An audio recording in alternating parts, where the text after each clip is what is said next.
Salve, salve galera, sejam bem-vindos a mais uma aula aqui no canal Biologia Legal. Eu sou o professor Rodrigo Jimenez, estou aqui hoje dando continuidade às aulas de genética. E na aula de hoje estarei abordando a herança ligada ao sexo. Estarei falando aqui sobre os cromossomos sexuais, sobre os sistemas de transmissão dos sexos, sistemas de cromossomos na espécie humana, o sistema XY. Nós iremos ver que não existe apenas o sistema XY. Tá? Então, durante essa aula, nós iremos estar abordando essa herança ligada ao sexo e condicionada pelos cromossomos sexuais. Gostaria de pedir para você que ainda não é inscrito aqui no canal Biologia Legal, se inscreva, ative o sininho para receber as notificações de novos vídeos aqui no canal, deixa seu like e deixa seu comentário aí se você já tinha ouvido falar sobre esse tema, se você aprendeu com essa aula. Vamos começar falando do sistema XY, lembrando que não existe apenas um sistema de transmissão do sexo, de determinação do sexo. No caso dos mamíferos, de alguns insetos e de alguns peixes, esse sistema é o XY, o mesmo sistema que determina o sexo na espécie humana. Então esse tipo de determinação cromossômica do sexo está presente em diversos insetos, como no nosso exemplo aqui a drosófila, e nos mamíferos, incluindo nós, a espécie humana, e em algumas espécies de peixes, e também algumas espécies de plantas. Nesse sistema, nós podemos observar e determinar aqui, chegar à conclusão que quem determina o sexo, que diferencia o sexo em homem e mulher, é no caso o homem, porque o homem é portador dos dois tipos de cromossomo, tanto o X quanto o Y. Em contrapartida, a mulher possui apenas os cromossomos X. Então, 50% dos gametas masculinos vão ser portadores do cromossomo X e os outros 50% vão ser portadores do cromossomo Y. Mesma coisa vai acontecer aqui com a drosófila.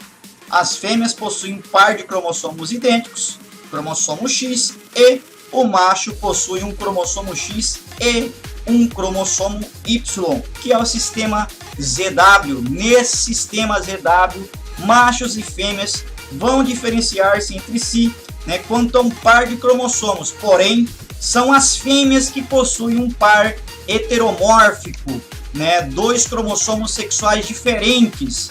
Então nesse sistema ZW é diferente do sistema XY.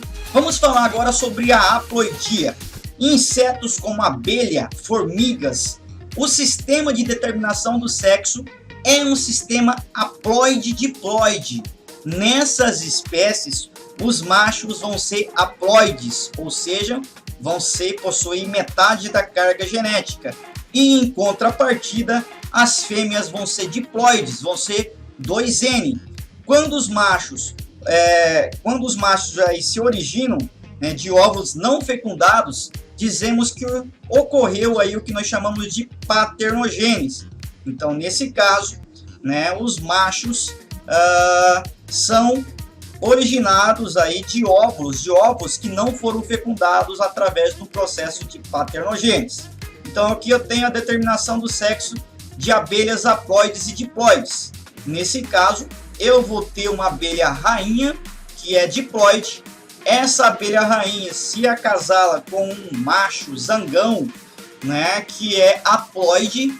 Desse cruzamento aqui, eu vou ter, essa rainha vai estar botando seus ovos, que vão poder dar origem. Ovos haploides vão dar origem a novos zangões, e os ovos diploides vão dar origem aí às operárias, que vão estar trabalhando ali dentro para fazer todo aquele processo da colmeia.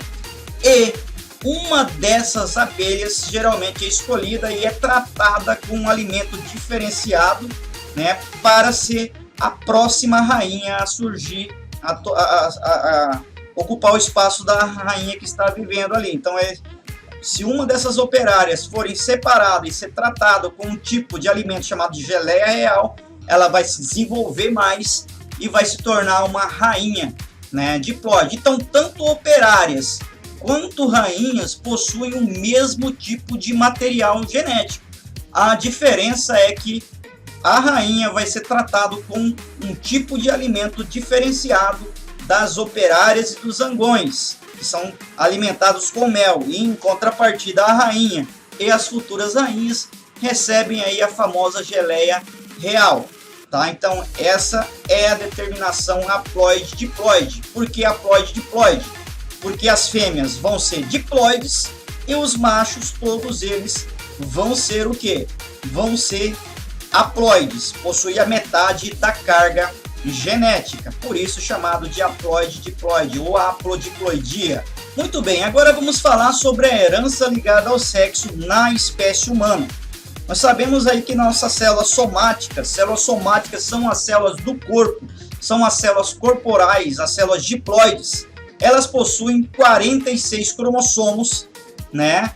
Desses 46 cromossomos, a metade desses cromossomos é de origem paterna, ou seja, 23 cromossomos é de origem paterna e 23 cromossomos é de origem materna. E eles vão se juntar formando aí, no caso, os 23 pares de cromossomos, onde o último par de cromossomos é o que nós chamamos de cromossomos sexuais.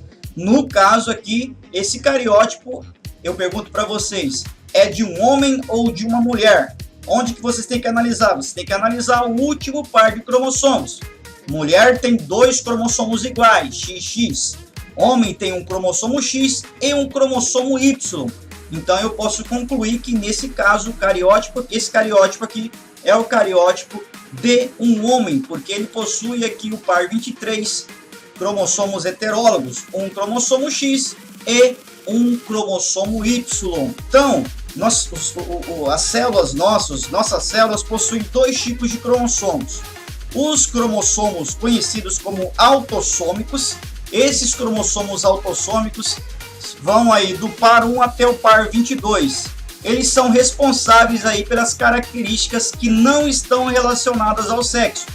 E os cromossomos sexuais, que são aí no caso o último par, o par 23, que são os cromossomos responsáveis aí pela determinação do sexo. Então o nosso genoma, né, o nosso cariótipo é formado por cromossomos autossômicos mais cromossomos sexuais, onde as mulheres vão possuir cromossomos sexuais homogaméticos, né, ou seja, todos formados pelo gameta referente ao mesmo tipo de cromossomo, que é o cromossomo X. Então a mulher possui aí um par de cromossomo sexual XX. Em contrapartida, o homem possui um cromossomo X ao lado de um cromossomo Y, um cromossomo diferente. Então, no caso do homem, nós falamos que o homem é heterogamético, porque é proveniente de gametas diferentes. Um gameta trouxe o cromossomo X e o gameta masculino, nesse caso, trouxe o cromossomo Y. Lembrando que o único que vai trazer, que vai doar, que vai, né, permitir doar durante o sexo, ali, a formação, né, de um novo indivíduo, cromossomo X, é o homem. Então quem vai estar determinando o sexo, no caso, seria o homem, por causa que ele é portador do cromossomo Y. Agora vamos falar aí sobre a herança ligada ao sexo. A herança ligada ao sexo considera aí quando os genes envolvidos se situam no cromossomo X, em sua proporção não homóloga, né? Ou seja, nessa proporção que não é igual à do cromossomo Y. Então, o cromossomo X e Y vão ter uma partezinha homóloga. Então, a herança ligada ao sexo está na cromossomo X, na parte não homóloga desse cromossomo, sem correspondência aí no cromossomo Y. Mulheres podem ser homozigotas ou heterozigotas nesse caso, e os homens sempre serão aí hemizigotos, ou seja, possuirão a metade apenas dessa probabilidade aqui, né, dessa herança. Vamos falar agora sobre algumas anomalias ligadas ao sexo. Nós vamos ter basicamente aqui nesse início, vamos falar do daltonismo e da hemofilia. O daltonismo, né, nesse caso a pessoa aí não distingue a cor verde e a cor vermelha, né, não faz uma diferenciação legal entre essas cores. Alguns casos aí não conseguem distinguir também o azul e o amarelo, tá? E a hemofilia já é um caso de insuficiência na produção de uma proteína chamada tromboplastina, que é uma enzima fundamental aí para o mecanismo de coagulação sanguínea. Então, a hemofilia, né, a pessoa que é portadora desse gene, né, desse cromossomo, desse defeito cromossomo, dessa anomalia ligada ao sexo aqui, né, vai ter uma dificuldade em fazer a coagulação sanguínea. Vamos falar melhor agora sobre o daltonismo. Antes de falar um pouco sobre o daltonismo, eu gostaria que você olhasse para essa imagem e falasse que número que você está enxergando aqui. Pare esse vídeo agora e anote esse número. E depois vamos ver se você tem a probabilidade de ser daltônico ou não. Então vamos lá, vamos falar sobre o daltonismo. Esse daltonismo vai ser determinado aí por um gene recessivo, tá? Então o daltonismo é determinado por um gene recessivo ligado ao sexo, simbolizado aí por XD, né? X, logicamente, é o cromossomo onde esse gene vai se encontrar, no cromossomo X, tá? Seu alelo dominante é o XD, o alelo dominante normal é o D. A frequência em homens é de 5% e em mulheres é de 0,25%. Então esse aqui é um teste do daltonismo, né? Que número que você enxerga, que número que você anotou no papelzinho. Então olha só, se você ainda não fez isso, para o vídeo e anote, vamos ver se você é daltônico ou não. Se você olhar para essa figura aqui e enxergar o número 74, você tem uma visão normal. No meu caso, eu não consigo enxergar esse número 74 aqui, mas sim o número 21, né? Se você vir então um 21, você é daltônico para o vermelho e para o verde, ou seja, você não consegue distinguir direito, aí seu cérebro confunde essa informação das cores aí entre o vermelho e o verde. Então é aconselhável aí que você vá conversar com um médico especializado, com um oftalmologista, tá? Então é aconselhável, se você olhou aqui e não enxergou o número 74, você provavelmente é daltônico, então recomendo a você que vá a um oftalmo, um médico oftalmologista, fazer alguns exames aí dos seus olhos, tá? Então nisso consiste o daltonismo. Agora vamos falar aqui da relação genótipo e fenótipo do daltonismo, relacionado ao sexo. O genótipo, no caso dos homens do sexo masculino, né, o homem normal vai possuir aí o X, Dzão Y, que é normal. Esse Dzão significa que no cromossomo X existe um cromossomo, né, normal, um cromossomo dominante. Em contrapartida, o homem XDzinho Y, ele é daltônico, porque esse Dzinho aqui significa que no cromossomo X dele, lá no par 23 das suas células, possui um gene recessivo Dzinho, que traz aí o daltonismo. Com relação à mulher, né, a mulher pode possuir 3 genótipos diferentes. Desses 3 genótipos, 2 vão trazer a normalidade para a mulher e um genótipo vai trazer o daltonismo. Então a mulher XDzão, ela é normal, ela enxerga as cores perfeitamente. A mulher XDzão, XDzinho também enxerga as cores normalmente. Por quê? É o Dzinho, um cromossomo recessivo que determina, né, o fenótipo daltônico. Porém, ele está pareado com o cromossomo dominante. Então, essa informação fica escondida e se manifesta o cromossomo dominante, o Dzão, que condiciona a normalidade da mulher. Então, para a mulher ser daltônica, ela tem que possuir os 2 pares de cromossomo X, carregando aí, né, um gene Dzinho, XDzinho. Neste caso, a mulher vai ser daltônica, tá? XDzão Y, o homem é normal, porque o Y não vem carregando essa letra, porque nele não existe esse gene ligado ao sexo. Esse gene, ele só existe no cromossomo X. Por isso que o Y não tem essa letrinha, nem Dzão e nem Dzinho. Então, homem XDzão Y, normal. XDzinho Y, daltônico. Mulher XDzão, normal. Mulher XDzão, XDzinho, normal é a mulher daltônica XDzinho, XDzinho, tá? Então esses são aí os cariótipos e os fenótipos do daltonismo aqui na espécie humana. Muito bem, vamos falar agora sobre a hemofilia. A hemofilia vai ser condicionada aí pelo gene recessivo ligado ao sexo, simbolizado aí por XHzinho. Então, neste caso da hemofilia, o gene vai estar ligado ao cromossomo X também. Seu alelo dominante, o alelo dominante que não condiciona a hemofilia, né, seria no caso o Hzão, XHzão.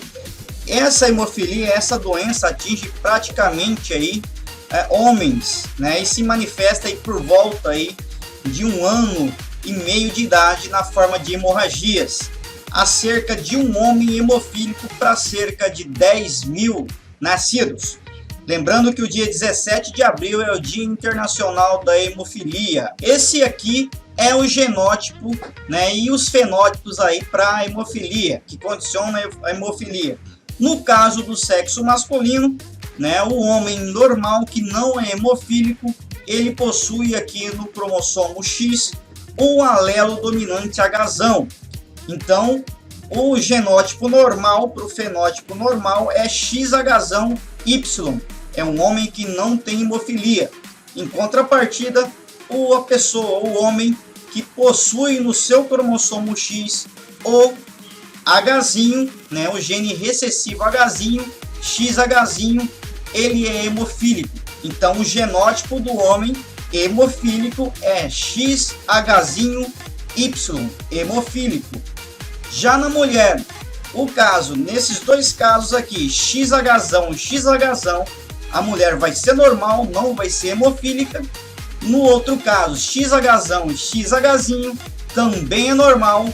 E só neste último caso, onde vai possuir os dois cromossomos X da mulher, o gene Hzinho, é que ela vai ser hemofílica.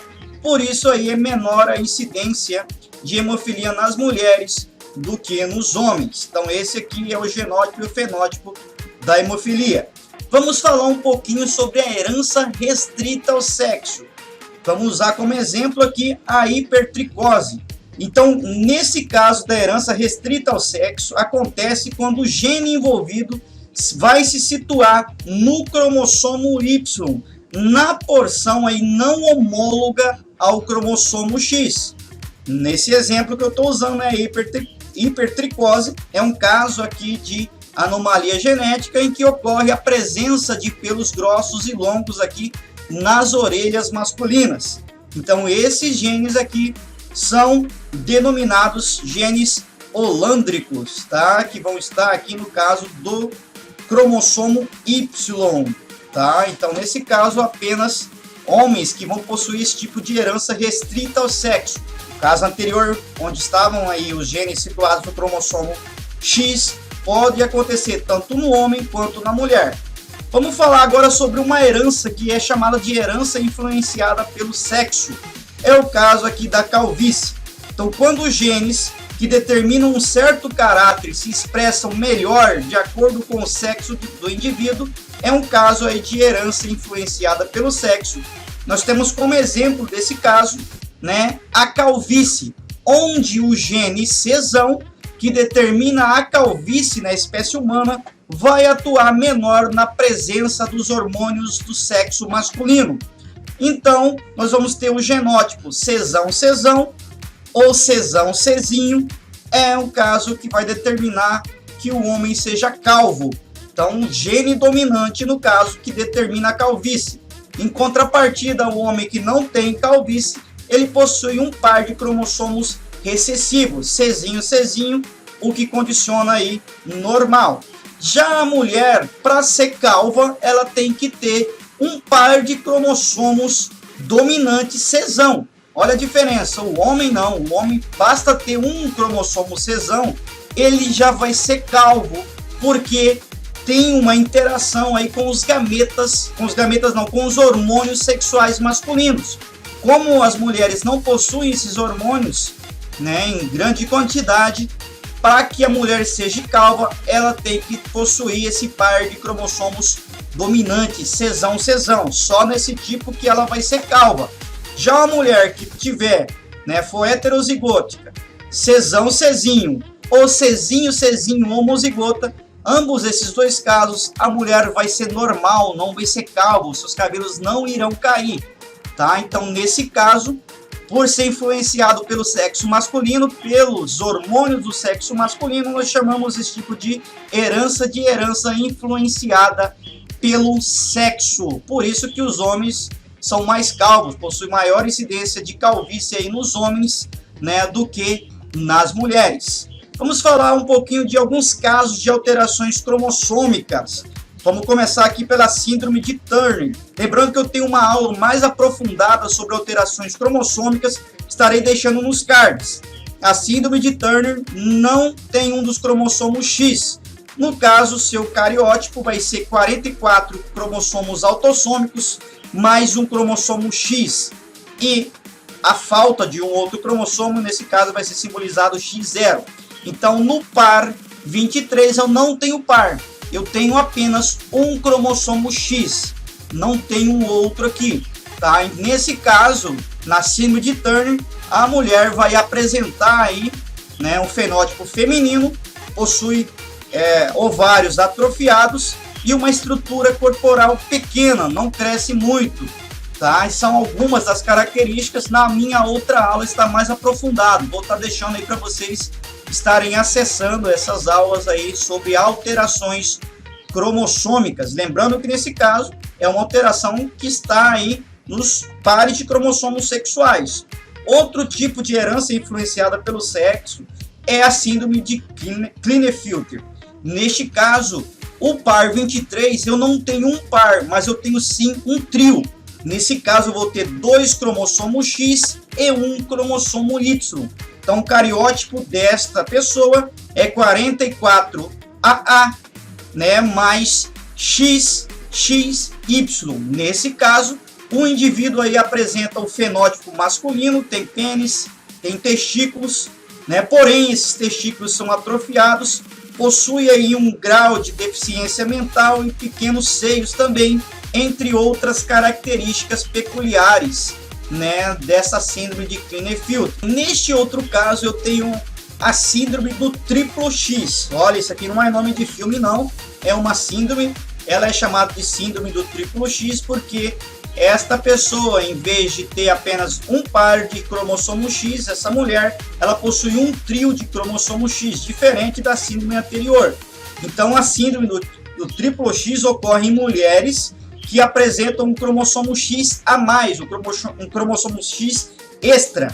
O cariótipo é representado, no caso, por 44 cromossomos autossômicos mais XXX, ou por 47 XXX. Nesse caso, a mulher afetada apresenta baixa estatura e a fertilidade pode ser reduzida, tem uma baixa fertilidade. E a frequência de mulheres afetadas é de 1 a cada 1000 nascimentos, tá? No caso aqui dessa síndrome do triplo X ou da supermulher, né? E a síndrome de Down, nesse caso, gente, essa síndrome não está relacionada, né, com o nosso cromossomo sexual, tá? Não está relacionado com os cromossomos sexuais, ele pode atacar tanto mulher quanto homens, tá? Então, nesse caso, o cromossomo extra vai estar aqui no par 21, tá? Então, no par, a trissomia do 21, ele vai ter um cromossomo a mais. Então, o cariótipo do Down é 45 cromossomos autossômicos mais XY e 45, nesse caso, homem, né? 45 autossômicos mais XY, homem. E da mulher, 45 cromossomos autossômicos mais XX. O portador da síndrome de Down apresenta uma pequena deficiência mental, uma tendência à leucemia, mãos e os dedos curtos, né, as mãozinhas largas e uma estatura baixa ou média, tá? Também está bem aprofundado sobre essa síndrome na aula sobre, né, síndromes genéticas que estarei deixando aqui. Então essa foi a nossa aula, espero que vocês tenham gostado. Se você gostou, não esqueça de deixar seu like, deixa o seu comentário se você aprendeu, compartilhe com seus amigos nas redes sociais, se você não é inscrito, se inscreva. Um forte abraço e até a nossa próxima videoaula.